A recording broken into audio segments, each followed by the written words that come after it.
Ang sabi nga guys sa Ephesians 4:32, be kind and compassionate to one another, forgiving each other just as in Christ God forgave you.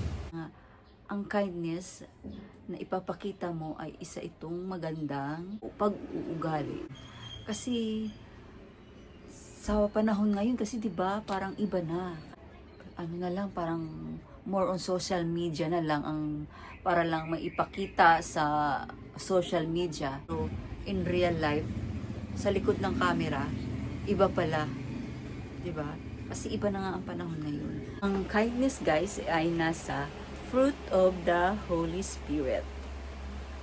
The fruit of the Spirit is love, joy, peace, patience, kindness, goodness, faithfulness, gentleness, and self-control. Galatians 5:22-23. Guys, welcome back to my channel again. Mega love shoutout sa inyong lahat. At kumusta? So today video guys, bago ang lahat, it's alas 4 na pala. So, alas 4 na, meron tayong coffee and yan. Otap. Ang sarap niyan guys, oh. Diba? Ang sarap to, ah. Crunchy. Merienda. Merienda time na. Grabe ang init ngayon guys.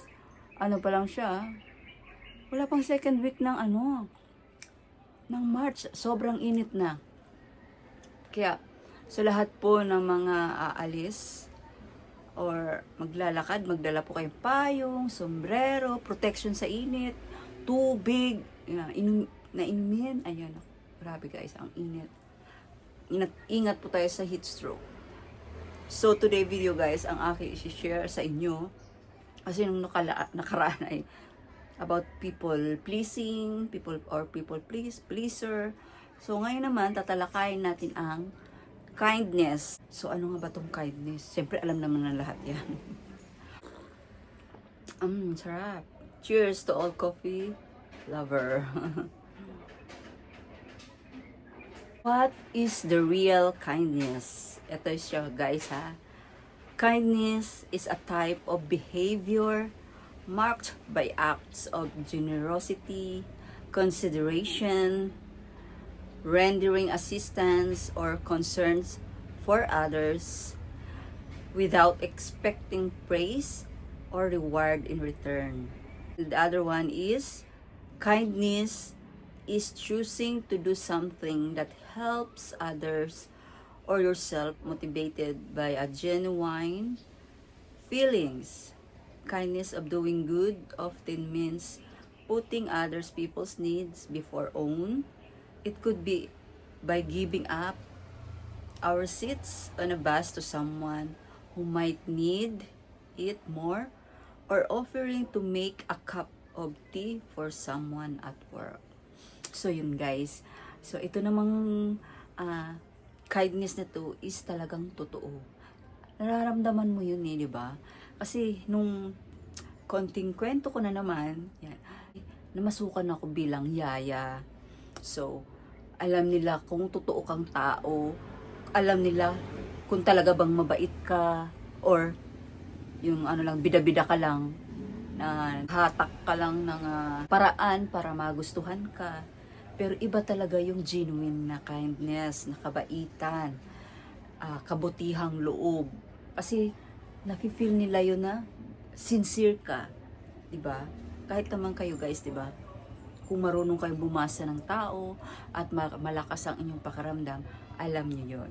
Kasi nung amo ko at ng anak ng amo ko, sabi nila sa dinami-dami daw ng naging kasambahay nila or naging yaya, iba daw ako kasi ang bait ko daw. Parang magaan daw yung loob nila sa akin.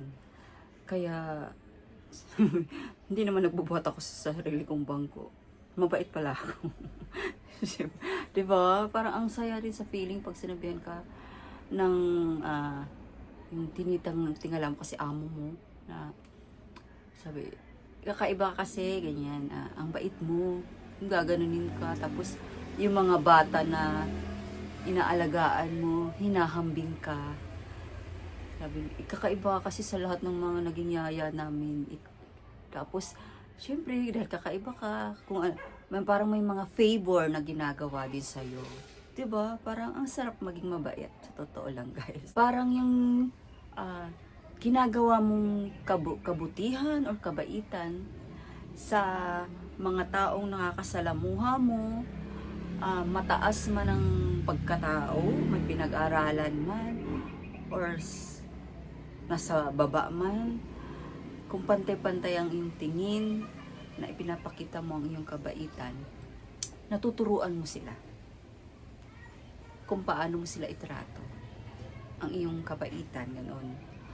Kasi iba kasi talaga pagkapag genuine, there is a warm feeling, di ba? Parang nakaka-touch. Natatouch sila sa ginagawa mo, at the same time natuturuan mo sila. At ganun ka rin, parang vice versa. Ikaw rin na gumagawa ng kabutihan or kabaitan, natatouch ka rin sa mga sinasabi sa iyo. And at the same time, may magandang naidudulot ang kindness. Why is kindness important? Acts of kindness can make the world happier place for everyone. They can boost a feeling of confidence, being in control, happiness, and optimism. Optimism yung parang positive ka, di ba? Sa lahat ng bagay. It makes the world a better place. There are 10 importance of kindness. So number 1, kindness means being nice and helpful. 2, it makes people feel happy and loved. 3, small acts of kindness brighten someone's day. Di ba, guys? Kindness helps create strong friendship. It teaches us to care and share. Oh, di ba, guys? Kindness reduces sadness and loneliness often.